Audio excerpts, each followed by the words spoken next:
Insolite, inattendu, intrigant ou bien encore stupéfiant, ce sont les mystères de l'art de la Nouvelle-Aquitaine.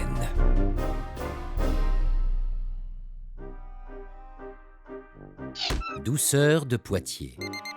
Moment de volupté dans la ville aux 100 clochers dont l'histoire commence il y a si longtemps.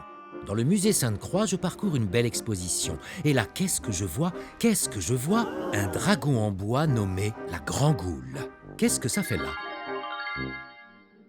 Des représentations de dragons, on en trouve beaucoup, souvent sculptés sur des pierres d'ornement.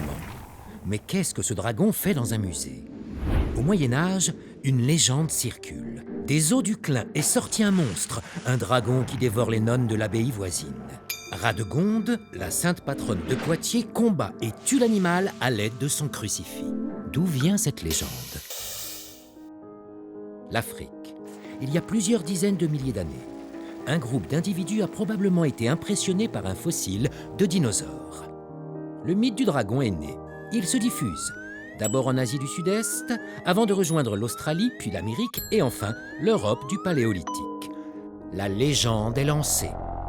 Pour le christianisme, le dragon incarne le mal absolu. Au 8e siècle, un fléau s'abat sur la France, les Vikings. Partis de Scandinavie avec un dragon comme figure de proue, ils ravagent le pays et pillent les églises. Lorsque les Vikings repartent, une nouvelle légende apparaît. Le saint de la ville voisine aurait vaincu le dragon. Le peuple s'en délecte.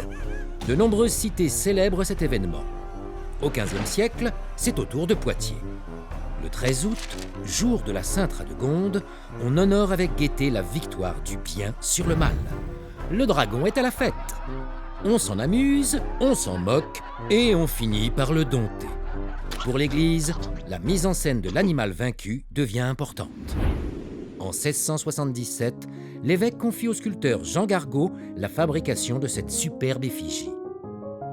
Aujourd'hui, la force et la puissance du dragon enfin civilisé est devenue l'emblème de la ville.